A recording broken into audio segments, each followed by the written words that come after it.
पागल हो गए हो क्या? एक गैर मुसलमान होने के नाते वो तो हमारी क्रियाओं को गलत ही बताएगा। तुम्हें नहीं मालूम, जब हम कलमा पढ़कर बकरे को काटते हैं तो वह तब रूह बन जाता है, जिसे खाने के बाद उसकी रूह जन्नत में जाती है और हमें सवाब मिलता है। माफ करना भाईजान, लेकिन हमारा अल्लाह ताला इतना बेरहम तो नहीं हो सकता कि किसी बेजुबान जानवर को मारने के बाद हमें सवाब दे। अब्दुल, ये कैसी बातें कर रहा है तू? तो सही तो कह रहा हूँ भाईजान। यदि कलमा पढ़ते हुए बकरे की गर्दन काटने के बाद उसकी रूह जन्नत में जाती तो क्यों न हम अपनी और अपने बच्चों की गर्दन भी कलमा पढ़ते हुए कटवा देते, क्योंकि कहीं ना कहीं हमारा मकसद भी तो जन्नत में जाना है। ये क्या बकवास कर रहे हो तुम? देखो सबीर भाईजान, हम हर साल ईद के दिन इन मौलाना और काजियों के बहकावे में आकर ना जाने कितने बेजुबानों का कत्ल कर देते हैं और गुनाह के भागीदार हो जाते हैं। क्या हुआ समीर? देखो ना भाईजान, ये अब्दुल क्या बोले जा रहा है। कह रहा है गोश्त खाना हराम है। अबे पागल हो गया क्या अब्दुल? सही कहते हो भाईजान, जब तक मुझे कुरान शरीफ का इल्म नहीं था ना, तब तक मैं पागल ही था। तेरे कहने का मतलब क्या है? लगता है तू भूल गया है, तू एक मुसलमान की औलाद है। अब्दुल, तुझे किसी ने बहकाया है? मैं अभी मौलाना साहब को बुला के लाता हूँ। भाईजान, मुझे तो लगता है काफिर हो गया है। सही कह रहे हो भाईजान। माफ करना भाईजान, लेकिन ये जो हिंदू मुस्लिम की दीवार है ना, यही हमें अल्लाह ताला से लग रखे हुए है। बाखबर रामपाल जी कहते हैं कि जीव हमारी जाति है और मानव धर्म हमारा। हिंदू मुस्लिम सिख ईसाई धर्म नहीं कोई न्यारा। बकवास बंद कर अपनी, मजहब छोड़ के काफिर हो गया है तू। नहीं भाईजान, मैंने अपना मजहब नहीं छोड़ा। हाँ, मेरे मजहब में जो गलत चीजें थी, जो गलत इबादत थी, वो मैंने छोड़ दी है। बेटा, तुम्हें मजहब के बारे में किसी ने गलत बताया है। तुम मुसलमान हो, मजहब की इज्जत करना सीखो। जनाब, मैं मुसलमान की इज्जत करता हूं, लेकिन मुसलमान का मतलब होता है मुसल्ले ईमान, जो अपने ईमान पर रहे। और आज का मुसलमान गोश्त खाता है, तंबाकू खाता है, झूठ बोलता है और तो और मजहब के नाम पर बेजुबानों का खून तक बहा देता है। फिर बात करते हैं मजहब की। क्या यही आज का मुसलमान है? बहुत होगी तेरी बकवास। रुक, तू अभी रुक रुक। आज तो इसको छोड़ूंगा ही नहीं।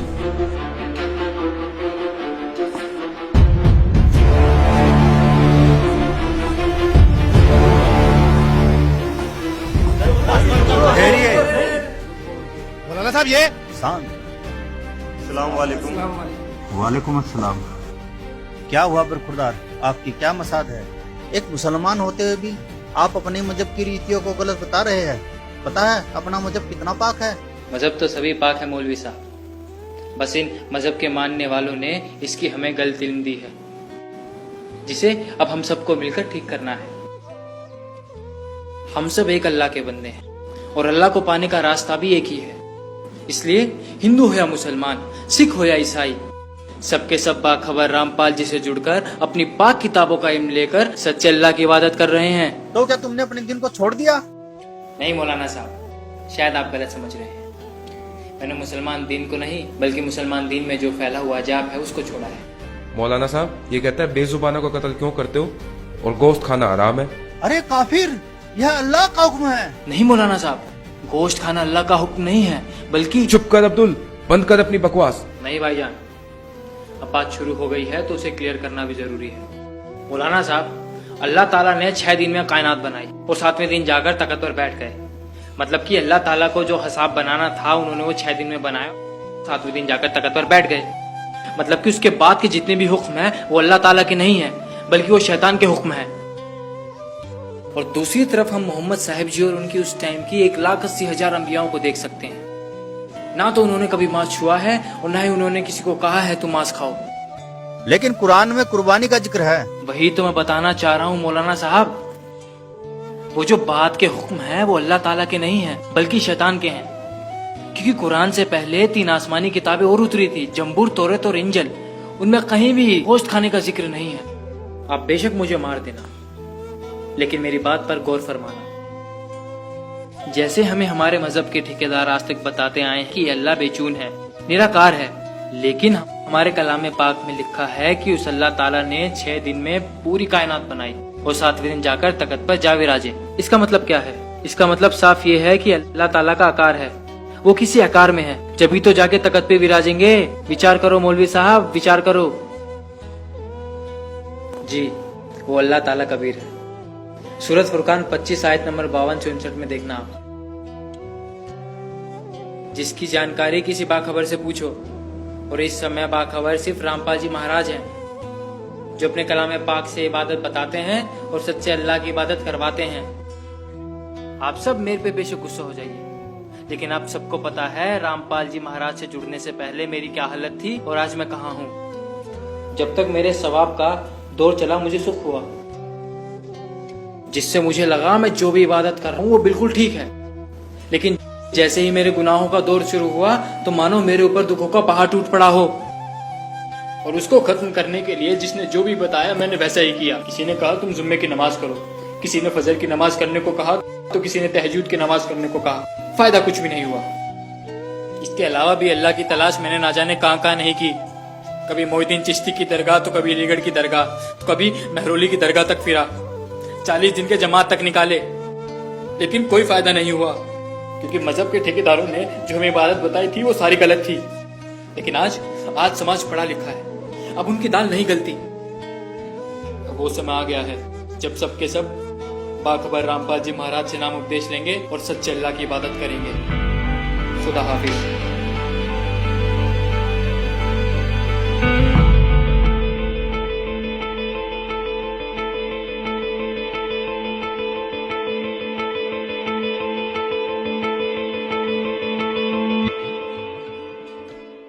वकालत करते हैं मुसलमान धर्म के प्रवक्ता, मांस खाने की वकालत करते हैं। क्योंकि देखो, अगर कुरान शरीफ में या किसी पुराण में, वेदों में और गीता में मांस खाने का कहीं प्रावधान नहीं है। यदि किसी पुराण में और यदि किसी कुरान में और यदि फिर बाइबल में, इससे आगे जहां परमात्मा ने, उस अल्लाह अकबर ने, समर्थ भगवान ने 6 दिन में सृष्टि रची, 7वें दिन वो तो तख्त पर बैठ गया जाकर विधान बता के कि किसी ने भी मांस नहीं खाना है, ये खाने की वस्तुएं तुम्हें हलाल हैं, बाकी सब हराम है। इससे आगे कोई लेख उल्लेख है, चाहे वो पुराण में है, चाहे कुरान में है, चाहे बाइबल में या तौरात में है, या चाहे अन्य किसी इंजिल में है या जबूर के अंदर है, वो अल्लाह अकबर का आदेश नहीं है, वो किसी अन्य देव का आदेश है। उसका आदेश पालन करके आप उस अल्लाह अकबर के विधान को तोड़कर दोषी बन जाओगे। नबी मोहम्मद नमस्कार है, राम रसूल कहाया, 1,80,000 को सौगंध जिन नहीं करत चलाया, अरस कुरस पर अलह तकत है, खालिक बिन नहीं खाली, और वह पैगंबर पाक पुरुष थे साहिब के अब्दाली। उसी परमात्मा ने कहा है कि जो नर गोश्त खाते हैं प्रत्येक राक्षस जान, इसमें संशय है नहीं, हिंदू खाइयो चाहे मुसलमान। कहते जो मांस खाते हो प्रत्येक राक्षस है, चाहे हिंदू हो चाहे मुसलमान। ये तुमने अपना फॉर्मूले आप बना रखे, उन महापुरुषों के आदेश नहीं है। कहते हैं मांस खावे सो ढेढ़ सब, और मद पीवे सो नीच, और कुल की दुर्मति पर हरे, भगवान कहे सो ऊंच। कहते मांस खावे सब ढेढ़ है, चाहे हिंदू है चाहे मुसलमान, सिख है या ईसाई। और कहते हैं मद पीवे सो नीच, शराब पीते वो महान नीच आदमी है, और अपने कुल का भी नाश करते हैं। केवल जो उस अल्लाह अकबर का सच्चा नाम जपते हैं वही ऊंचे हैं।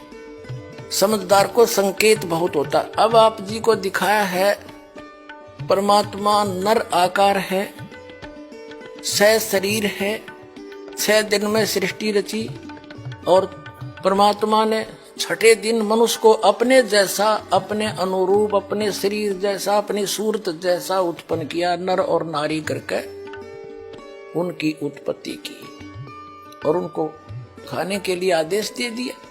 अभी आपने पढ़ा, आप फिर भी पढ़ सकते हैं। और आगे फिर वो क्या कहता है देखो, और परमेश्वर ने कहा, नर और नारी करके उनकी सृष्टि की, और परमेश्वर ने उनको आशीष दी, उनसे कहा फूलो फलो और पृथ्वी पर भर जाओ और उसको अपने वश में कर लो, और समुद्र की मछलियों तथा आकाश के पक्षियों और पृथ्वी पर रेंगने वाले जंतुओं पर अधिकार रखो। यानी उनसे जैसे इंसान ने शेर तक को भी काबू कर लिया, हाथियों को भी बांध लिया, तो ऐसे कंट्रोल करने के लिए कहा उन्होंने। आगे देखो, फिर परमेश्वर ने उनसे कहा, यानी मनुष्यों को भी, फिर परमेश्वर ने उनसे कहा कि सुनो, जितने बीज वाले छोटे छोटे पेड़, ये मनुष्यों के लिए आदेश है, सारी पृथ्वी के ऊपर हैं, और जितने वृक्षों में बीज वाले फल हैं वे सब मैंने तुमको दिए तुम्हारे भोजन के लिए। मनुष्य के लिए उस अल्लाह ताला का आदेश, अल्लाहु अकबर, जिसने 6 दिन में सृष्टि रची, 7वें दिन तख्त पर जा बैठा, वो है अल्लाहु अकबर है। वो अल्लाह कबीर है, वो कंप्लीट गॉड है, वो सर्जनहार है, वो क्रिएटर है। उस क्रिएटर का आदेश नहीं है मांस खाने का मनुष्य को। ये पक्षी, पशु पक्षियों को भी नहीं है। आगे देखो, तुम्हारे भोजन के लिए, ये तो मनुष्यों के लिए। आगे देखो, यहां आगे हम, और जितने पृथ्वी के पशु और आकाश के पक्षी और पृथ्वी पर रेंगने वाले जंतु हैं, जिनमें जीवन का प्राण है, उन सब के खाने के लिए मैंने सब हरे हरे छोटे पेड़ दिए, और वैसा ही हो गया, यानी घास फूस से। और तब परमेश्वर ने जो कुछ बनाया था वो देखा, तो क्या देखा, वह बहुत अच्छा है। तथा सांझ हुई, फिर भोर हुआ। इस प्रकार ये 6वां दिन हो गया। अब 7वां दिन, यूं आकाश और पृथ्वी और उनकी सारी सेना का बनाना समाप्त हो गया, और परमेश्वर ने अपना काम जिसे वह करता था 7वें दिन समाप्त किया, और उसने अपने किए हुए सारे काम से 7वें दिन विश्राम किया। और परमेश्वर ने 7वें दिन को आशीष दी और पवित्र ठहराया, क्योंकि उसमें उसने सृष्टि की रचना के अपने सारे काम से विश्राम लिया। ठीक, अपने आत्माओं, जो क्रिएटर है, जो सबका रचनहार है, जो अल्लाहु अकबर है, जो सुप्रीम गॉड है, उसने 6 दिन में सृष्टि रची, 7वें दिन तख्त पर जा बैठे। उसी के विषय में कुरान शरीफ में स्पष्ट किया है कि ये वही है। कुरान शरीफ का ज्ञानदाता कह रहा है, ये वही अल्लाहु अकबर है जिसने 6 दिन में सृष्टि रची, 7वें दिन तख्त पर जा बैठा। यह है सूरत फुरकानी 25 और 604 पृष्ठ पे इस प्रकाशन के हम पढ़ेंगे नीचे से। ये 51वीं आयत समाप्त हुई, 52वीं प्रारंभ होती है। फला तुतियल काफिरन व जाहिदुम बिही जिहादन कबीरन। ये स्पष्ट लिखा कबीरन, कबीर कहो, कबीरा कहो, कबीरन कहो। इसका और निर्णय करते हैं। ये पवित्र कुरान मजीद से क्लियर होगा। अब पवित्र कुरान मजीद दिखाते हैं आपको। ये यहां से छपी है।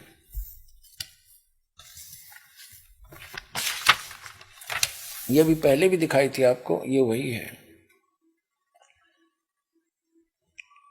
ये यहां से इसका पूरी जानकारी है, कहां से छपी है, कौन इसका अनुवाद करता है। और अब इसके हम आते हैं, ये वही सूरत फुरकान 25 और कुरान मजीद 576 पृष्ठ पे इस प्रकाशन के हम यहीं आते हैं नीचे। ये है 51वीं आयत समाप्त हुई। इसमें पंक्ति भी नहीं बदली है, अक्सर भी सिर्फ लिखने मंत्र थोड़ा किया। फला तुतियल काफिरन न जाहिदुम बिही जिहादन कबीरा। कबीर कहो, कबीरा कहो, कबीरन कहो, खबीरा कहो, खबीरन कहो। तो इसमें स्पष्ट है ये कबीरा, और इसका यहां अनुवाद किया है इसके साथ में। ये 52वीं आयत का अनुवाद चला है। तो तुम काफरों का कहा न मानो, उनसे इस कुरान के हुक्म के मुताबिक बड़े जोर से लड़ो। अब उन्हें कबीर का अर्थ बड़ा कर दिया। ठीक है, अब हम फिर कुरान शरीफ को लेते हैं। ये पवित्र कुरान शरीफ है, यहां से देखिएगा। उसमें से हमने ये निर्णय करना था कबीर और कबीरा और कबीरन। ये कुरान शरीफ फिर ले ली हमने, सूरत फुरकानी 25 और 604 पृष्ठ पे हम आगे ये नीचे आएंगे। ये 52 नंबर आयत है, 51 यहां समाप्त हुआ, 52 प्रारंभ हुआ। फला तुतियल काफिरन व जिहादुम बिही जिहादन कबीरन। इसका अनुवाद बिल्कुल सामने किया है। ये अनुवाद करता भी मुसलमान भाई है कोई। तो ए पैगंबर, ये कुरान शरीफ का ज्ञान दाता बोल रहा है। तो ए पैगंबर, तुम काफिरों का कहा न मानना, और इस कुरान की दलीलों से उनका सामना बड़े जोर से करो। अब देखो, जिहाद का अर्थ लड़ाई नहीं है, ये अनुवाद बिल्कुल सही किया इसने। उनका सामना करो बड़े जोर के साथ, संघर्ष करो, उनकी बातों में मत आना। अब इसका कहने का तात्पर्य ये है इस कुरान शरीफ की इस आयत का कि कुरान शरीफ का ज्ञान दाता हजरत मोहम्मद जी को संदेश भेज रहा है जिब्रील देवता के माध्यम से या कोई अन्य तरीके से, एज इट इज। वो कह रहा है कि इन काफिरों की बातों में मत आना, ये काफिर तो अल्लाह के अतिरिक्त ऐसों की पूजा करते हैं जो उनको ना हानि कर सकते हैं ना लाभ दे सकते हैं, और वो ना मानने कि ये उस कबीर नामक अल्लाह यानी बड़े भगवान, ये बड़ा कहते हैं, हम बड़ा ही मानकर चलते हैं आज, उस बड़े भगवान की यानी पूर्ण परमात्मा की भक्ति ये काफिर नहीं करते। आप इनकी बातों में मत आना, सीधी सी बात है। ये आपकी नहीं माने तो आप उनकी बातों में आकर उनके साथ ना हो जाना, उसके लिए संघर्ष करना, चाहे कितना कष्ट उठाना पड़ो। तो वही हजरत मोहम्मद जी ने किया है, इसका अर्थ ये। अब हम देखते हैं अब क्या बताया है, देखिएगा। तो ए पैगंबर, तुम काफिरों का कहा न मानना और इस कुरान की दलीलों से उनका सामना बड़े जोर से करो। ये बिल्कुल सही, इन्होंने कबीर का अर्थ बड़ा कर दिया, ठीक है। कुरान शरीफ का ज्ञान दाता ये भी स्पष्ट कर रहा है कि ये कबीर जो अल्लाह है, अल्लाह कबीर है, ये वही है जिसने 6 दिन में सृष्टि रची और 7वें दिन तख्त पर जा बैठा, जा विराजा। इससे यह सिद्ध होगा आपके समक्ष कि कुरान शरीफ का ज्ञान दाता अपने से अन्य कोई बड़े परमात्मा की महिमा सुना रहा है हजरत मोहम्मद को। इससे यह सिद्ध हो जाएगा कि कुरान शरीफ का ज्ञान दाता अल्लाह अकबर नहीं है।